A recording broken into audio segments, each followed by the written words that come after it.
Hi, this is Alan with Alan's Firearms and Guns Plus More. And today we have the Model 39 from Smith & Wesson.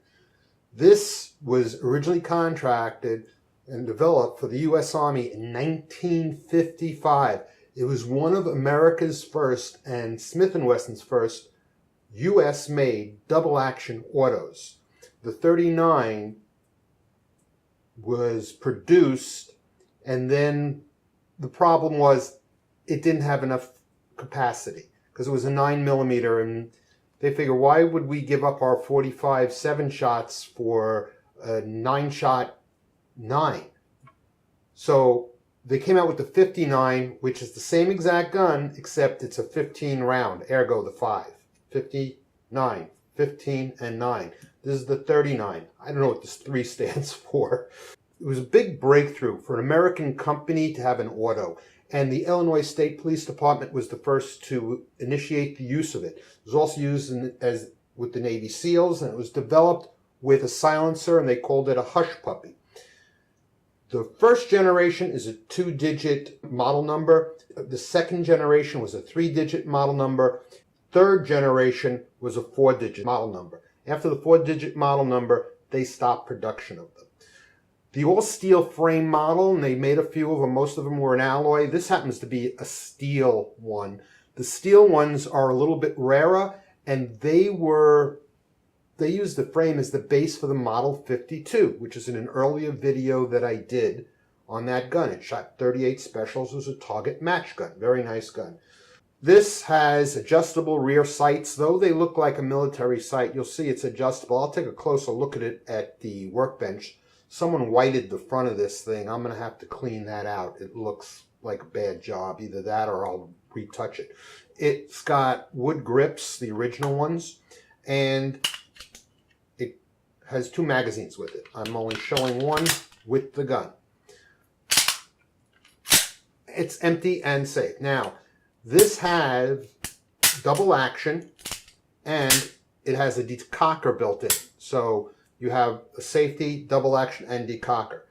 For the most part, it is very reminiscent of a 1911. It has the same overall shape and feel. Does not have a back strap safety. It does have a nice beaver tail on it. And this gun, when it first came out, I mean, I always loved the 1911s, but when this first came out, and I saw it in the magazines when I was younger, I fell in love with this gun. This was my first handgun that I actually had a love affair with. So, without any further ado, and I know you don't care about my loves, let's get to the workbench, take this puppy apart, clean it, lube it, and reassemble it. So here we are at the workbench with the Smith & Wesson Model 39. It's beautiful, isn't it? I love this gun. Beautiful wood grips. I'm going to have to fix them up. These are wood grips, but in the condition they're in, they're not so beautiful. By the time I get through with them, they will be. Let's take a closer look at, you can see that's the sight picture. Okay, I'm just going to do that real quick. You can see how I told you that someone whited that. It doesn't look all that great. I'm going to have to fix that up. Here is where you can see it has got an adjustable sight for windage. You just turn that screw, and that would adjust your windage. It's got a beautiful finish to it. And all the roll stamps are 100% intact. So this has not been refinished. Let me show you how the decocker works. First, we're going to remove the magazine. Check the chamber, the mag well, all clear. So here's the decocker. Push it down, it decocks it, and it's in safety. Just to show you safety. Take it off safety. First shot would be double action. Then it would go into single after that. Let's see if there is and there is. So you have the mag safety. Take out the mag, it will not let you cock or fire the gun. So now how do we take this apart? I want to show you first, there's there's a pin that goes through it. And on this side it sticks out, and the other side is right here. So the first thing we want to do is what we're going to do is we're going to cock the gun. The reason we cock it is to relieve the pressure on pulling back the slide, because you have to pull it back. You can see this notch right here. That notch has got to be moved over this flat of your slide release. Okay? So we're going to move that back, and we're going to push from the other side that button. Now it cannot be done with your finger because this rod has a hole in it down here with a detent in it, and it holds it pretty well. So you're going to need something, preferably something plastic or that's hard, that you can put on that pin and push on it, because otherwise you could mar the gun if you use something metal. So I'm going to take this hard piece of plastic, I'm going to push on that pin. Once you push on it and you lift it up, there we go. Take my thumb out and move it forward. The hammer release, don't worry about that. Remove the spring. Okay, to remove the barrel from this gun, you're going to have to swing this cam over and lift it up. And now you can angle the barrel out. Isn't that cool? Okay, so cleaning this gun, simple. I use strike hold. If you don't know what strike hold is, please look at my video on it. It'll explain it all. The short version is, if I clean it with this, I don't have to lube it. This is a lubricant and protected. I will show you how to lube it though, because there are some people who don't use this. And if you use regular cleaner, you're going to have to wipe down every place where you touch with the cleaner with oil to deactivate it. Otherwise the cleaner keeps tearing down the finish and everything on the gun. Okay, so where I can touch this with my fingers, I'm going to clean those areas first, because that's just easier, and get the bulk of the dirt out. And then I'll get into the finer areas that need to be cleaned.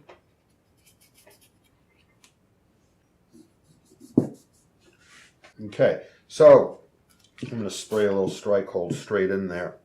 Never spray gun cleaner directly into the back of a modern firearm that's a striker fire. But on a gun like this that is not a striker fire, a hammer fire, there's no problem. So I'm cleaning all this up.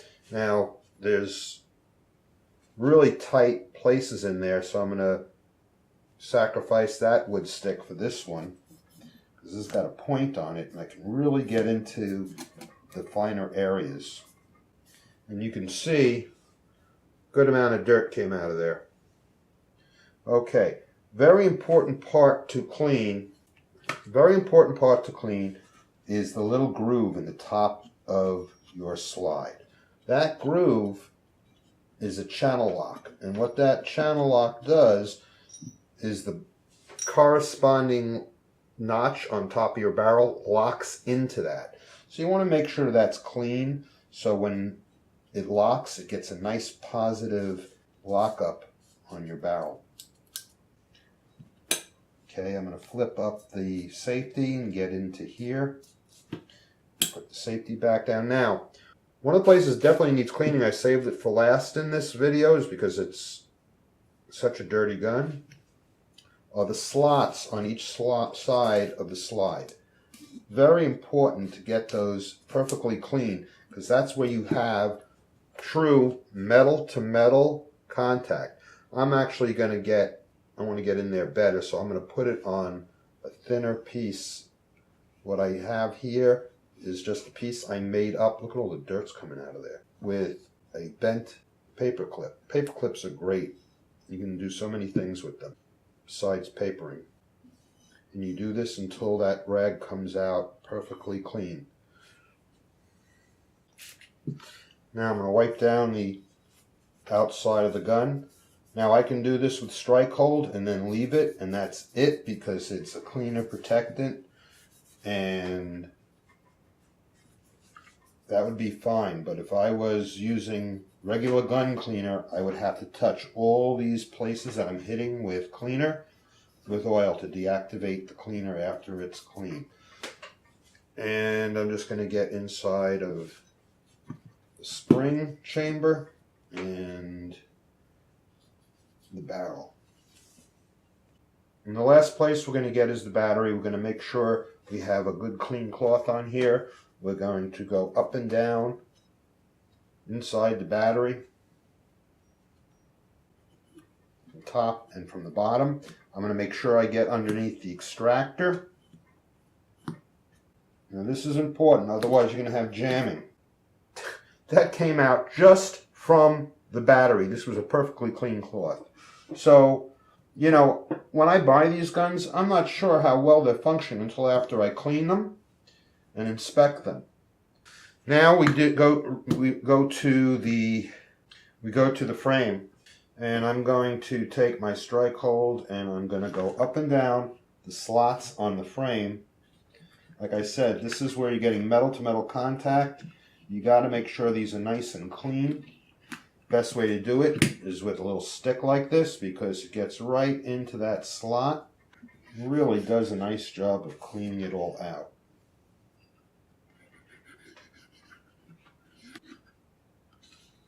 Okay, now I'm going to get the tops of these rails.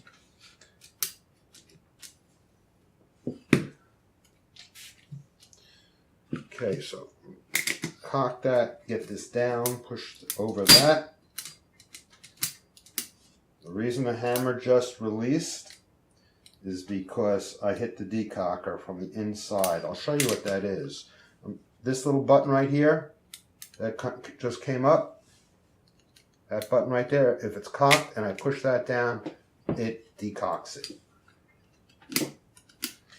Now I'm going to get down in here, clean that.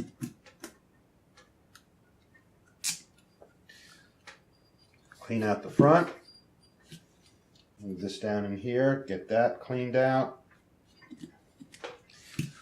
And I'm going to mop out, make sure there's no debris inside the magazine well. Make sure I get all the dirt and debris out of the magazine well. So I went from top and bottom, and you can see it picked up a fair amount of dirt. And I'm going to, this has a lanyard ring on it because it's truly an older pistol. So I'm going to just pull that through and get any dust out of there. Okay, magazine. Put this stick on here, get underneath the feeding fingers. I'm sure there's plenty of dirt. Oh yeah. Okay, now I'll get the pin.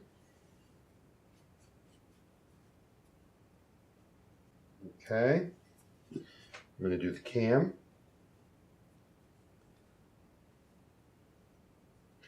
I'm going to do inside the cam, front of the cam.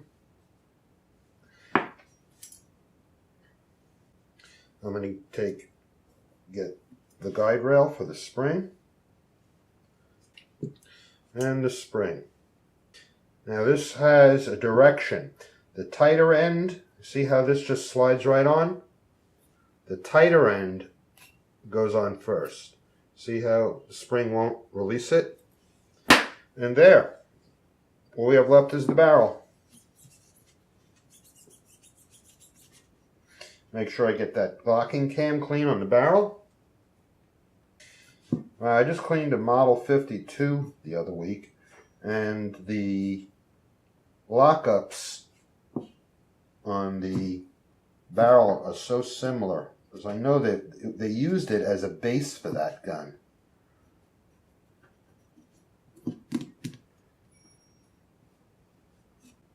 Now I'm going to get inside the chamber.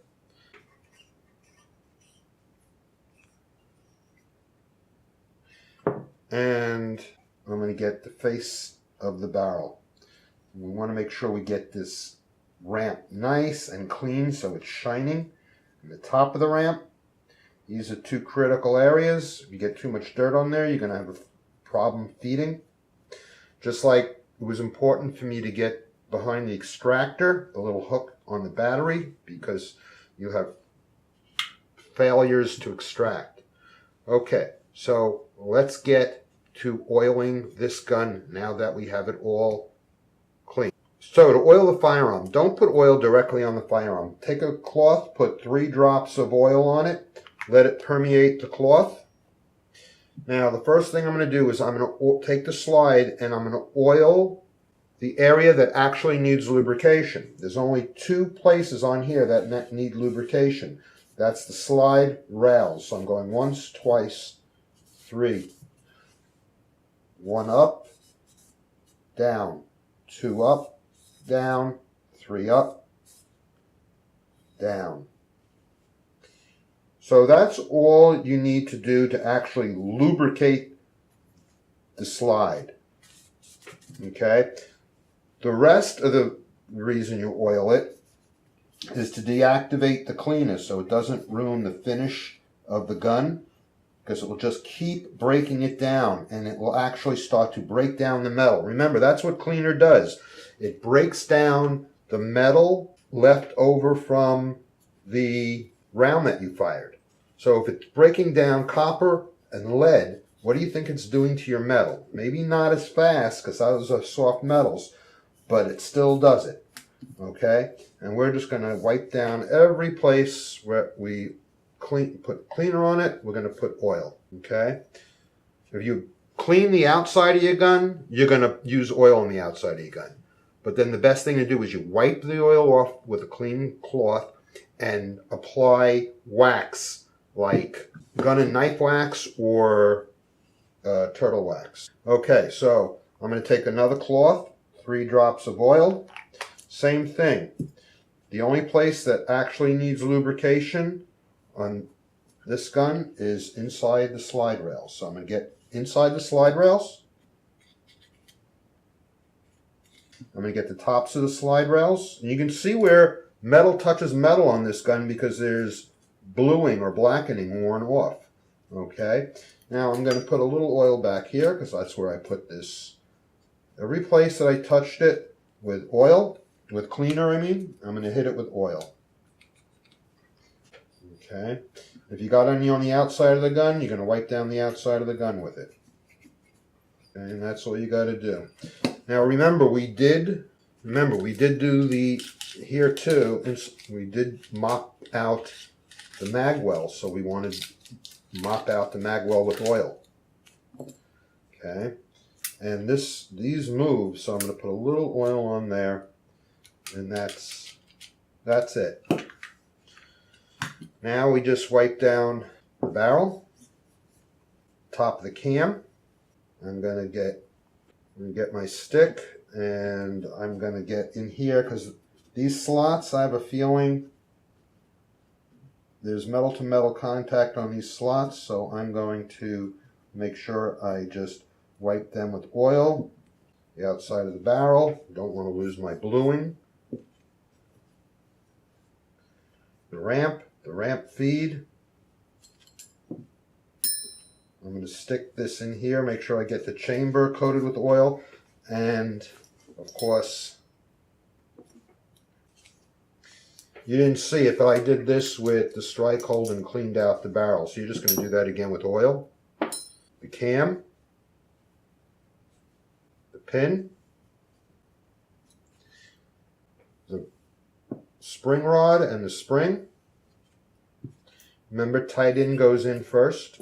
And then, of course, we have the magazine. Now, remember, when we clean the magazine, we put the strike hold on. If you use cleaner under here, you got to hit it with oil. Now, if you use strike hold, you don't need to hit it with the oil. But you have to do it on this, especially since this is made out of polymer. And there we have it, cleaned, lubed, and now we're about to reassemble. So to reassemble this, we're going to take the barrel. The locking lug goes down. We're going to push it back so it's locked in. We're going to take our cam. We're going to put our cam up in. We're going to turn it to the right direction. We're going to put our spring in. Push it forward. Get it locked in. Okay, so from another angle, it's down and into that slot right down in here. It'll lock if you have it right. Make sure it's on there right in the center and straight. See that? we're going to match up our slide with our slide rails. You're going to have to push down your ejector, and when you get to it, the decocker. You're going to pull this back until you see there's a clear hole through here, and then you can put this in like that. You'll pull this back, the notch over the flat, push it down, let it go. Now, this is not right. You see how that's sticking out? So we have to take this apart again. See, and it didn't really lock in, because if it's proper,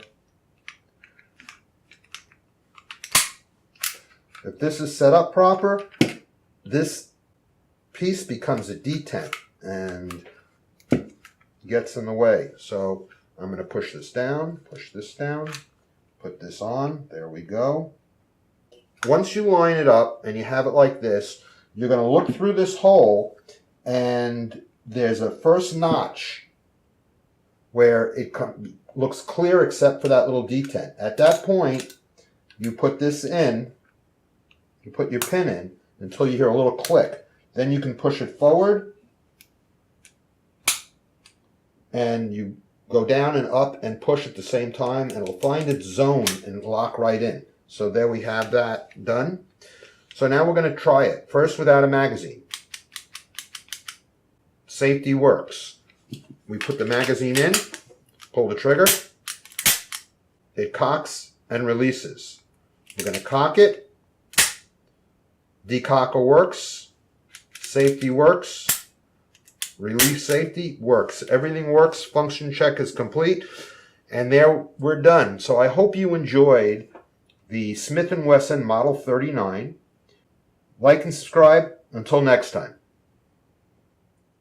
Well, thanks for joining me on the Smith & Wesson Model 39. I hope you enjoyed it. By the way, you can use the takedown procedures on the 59 as well. So please like and subscribe, and until next time.